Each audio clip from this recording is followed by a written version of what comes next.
Welcome to the Giddy Goose Show, where stories come alive.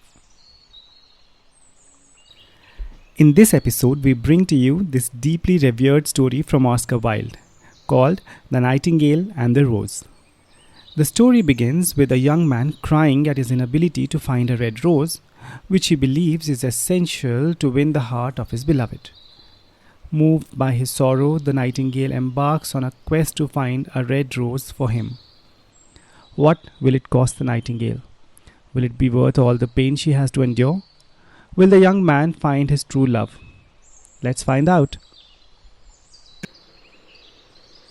She said she would dance with me if I bought her red roses. But in all my garden, there's no red rose, cried the young student. From her nest in the oak tree, the nightingale heard him, and she looked out through the leaves and wondered. He cried, and his beautiful eyes filled with tears. No red rose in all my garden? Ah, what little things does happiness depend on! I have read all that the wise men have written, and all the secrets of philosophy are mine. Yet my life is made wretched for the want of a red rose. The nightingale thought, here at last is a true lover. Night after night I have sung of him, though I knew him not. Night after night I have told his story to the stars, and now I see him. His hair is as dark as the hyacinth blossom, and his lips are red as the rose of his desire. But passion has made his face like pale ivory, and sorrow has set her seal upon his brow. The young student murmured, the prince gives a ball tomorrow night, and if I bring her a red rose, she will dance with me till dawn. If I bring her a red rose, I shall hold her in my arms, and she will lean her head upon my shoulder and place her hand in mine. But there is no red rose in my garden, so I shall sit lonely, and she will pass me by. She will have no heed of me, and my heart will break. The nightingale said, here indeed is the true lover. Surely love is a wonderful thing. It is more precious than emeralds and dearer than fine opals. Pearls cannot buy it, nor is it set forth in the marketplace. It may not be purchased from the merchants, nor can it be weighed out in the balance for gold. The young student said, the musicians will sit in their gallery and play upon their stringed instruments, and my love will dance to the sound of the harp and the violin. Ah, but she will not dance with me, for I have no red rose to give her. And he flung himself down on the grass and buried his face in his hands and wept. Why is he weeping? Asked the little green lizard as he ran past with his tail in the air. Why indeed? Said a butterfly who was fluttering about after a sunbeam. Why indeed? Whispered a daisy to his neighbor in a soft, low voice. He's weeping for a red rose, said the nightingale. For a red rose? How very ridiculous, they cried, and the little lizard, who was something of a cynic, laughed outright. But the nightingale understood the secret of the student's sorrow. She sat silent in the oak tree and thought about the mystery of love. Suddenly she spread her brown wings for flight and soared into the air. She passed through the grove like a shadow, and like a shadow she sailed across the garden. In the center of the grass plot was standing a beautiful rose tree, and when she saw it, she flew over to it. She cried, give me a red rose, and I will sing you my sweetest song. But the tree shook its head and answered, my roses are white as the foam of the sea, and whiter than the snow upon the mountain. but go to my brother who grows around the old sundial, and perhaps he will give you what you want." So the nightingale flew over to the rose tree that was growing around the old sundial, and she cried, "Give me a red rose, and I will sing you my sweetest song." But the tree shook its head and answered, "My roses are yellow as the hair of the mermaid who sits upon an amber throne, and yellower than the daffodil that blossoms in the meadow. But go to my brother who grows beneath the student's window, and perhaps he will give you what you want." So the nightingale flew over to the rose tree that was growing beneath the student's window and cried, "Give me a red rose, and I'll sing you my sweetest song." But the tree shook its head and answered, "My roses are red as the feet of the dove, and redder than the great fans of coral that wave and wave in the ocean cavern. But the winter has chilled my veins, and the frost has nipped my buds, and the storm has broken my branches, and I shall have no roses at all this year." The nightingale said, "One red rose is all I want. Only one red rose. Is there no way by which I can get it?" "There is a way, but it is so terrible, I dare not tell it to you," said the tree. "Tell me, I'm not afraid," said the nightingale. And the tree replied, "If you want a red rose, you must build it out of music by moonlight, and stain it with your own heart's blood. You must sing to me with your breast against a thorn all night long. You must sing to me, and the thorn must pierce your heart, and your life blood must flow into my veins and become mine." The nightingale thought, "Death is a great price to pay for a red rose, and life is very dear to all. It is pleasant to sit in the green wood and watch the sun in his chariot of gold and the moon in her chariot of pearl. Sweet is the scent of the mayflower, and sweet are the bluebells that hide in the valley, and heather that blows on the hill. Yet love is better than life.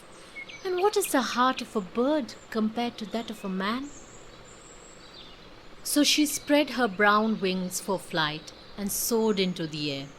She swept over the garden like a shadow, and like a shadow she sailed through the grove.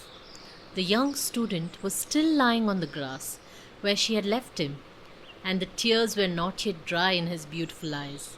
She said, "Be happy. You shall have your red rose. All that I ask of you in return is that you be a true lover. For love is wiser than philosophy, though she is wise, and mightier than power, though he is mighty. Flame-colored are his wings, and colored like flame is his body. His lips are as sweet as honey, and his breath is like frankincense." The student looked up from the grass and listened, but he could not understand what the nightingale was saying to him. But the oak tree understood and felt sad, for he was very fond of the little nightingale who had built her nest in his branches. He whispered, "Sing me one last song. I shall feel very lonely when you're gone." So the nightingale sang to the oak tree, and her voice was like water bubbling from a silver jar.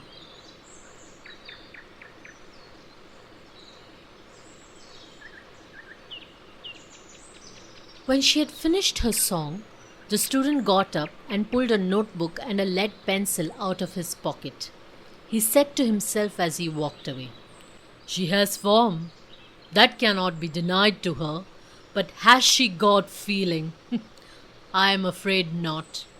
She's like most artists, all style without any sincerity.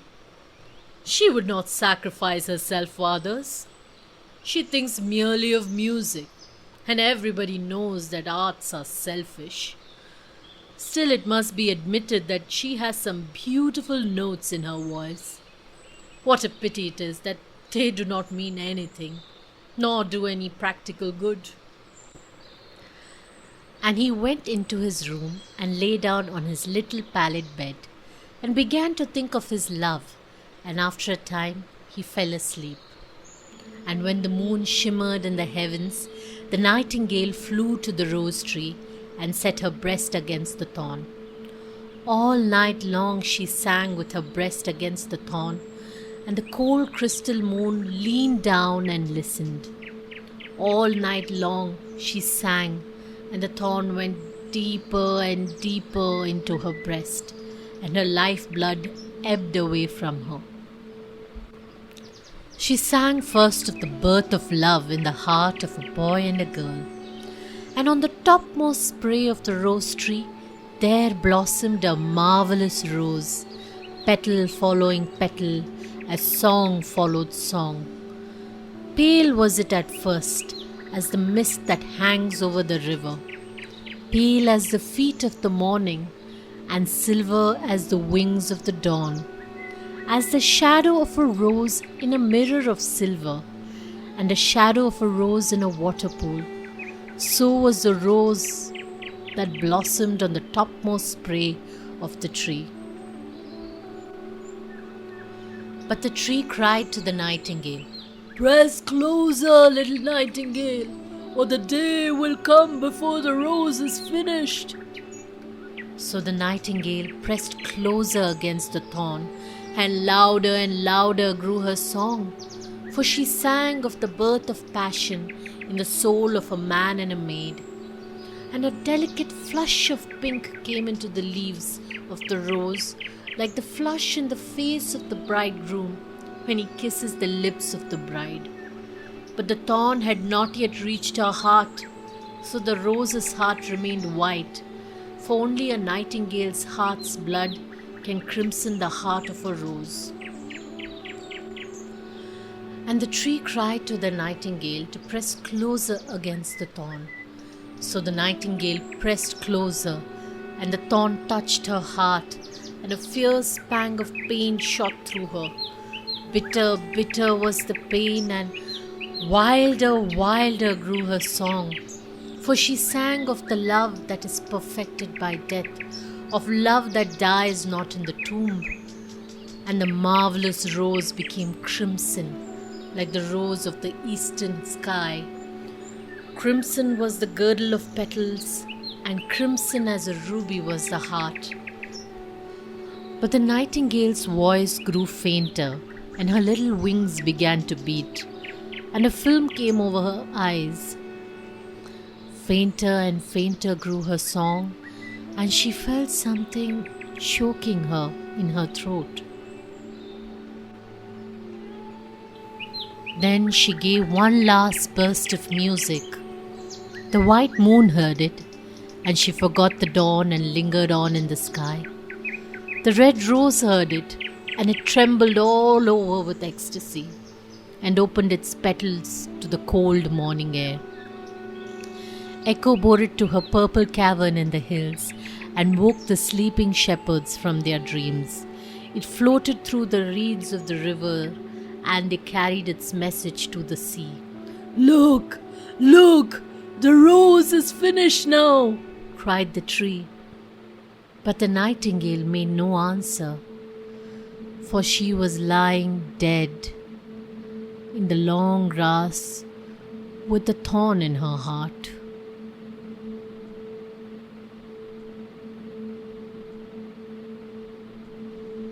And at noon, the student opened his window and looked out and cried out, "What a wonderful piece of luck!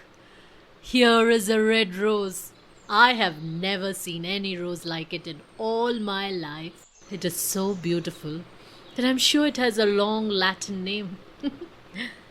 And he leaned down and plucked it. Then he put on his hat and ran up to the professor's house with a rose in his hand.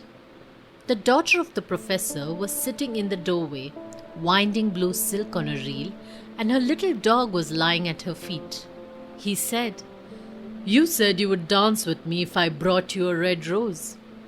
Here is the reddest rose in all the world.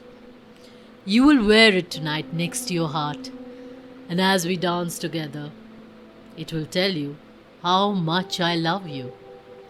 But the girl frowned and answered, "I'm afraid it will not go with my dress. And besides, the Chamberlain's nephew has sent me some real jewels, and everybody knows that jewels cost far more than flowers." Well, you are very ungrateful," said the student angrily. He threw the rose into the street, where it fell into the gutter, and a cartwheel went over it. The girl replied, "Ungrateful? I tell you what, you are very rude. And after all, who are you? Only a student. Huh. Why, I don't believe you have got any silver buckles on your shoes like the Chamberlain's nephew has." And she got up from her chair and went into the room. As the student walked away, he thought, "What a silly thing love is! It is not half as useful as logic, for it does not prove anything, and it is always telling one of things that are not going to happen, and making one believe things that are not true. In fact, it's quite impractical, and in this age, to be practical is everything. I shall go back to philosophy and study metaphysics." So he returned to his room, pulled out a great dusty book, and began to read.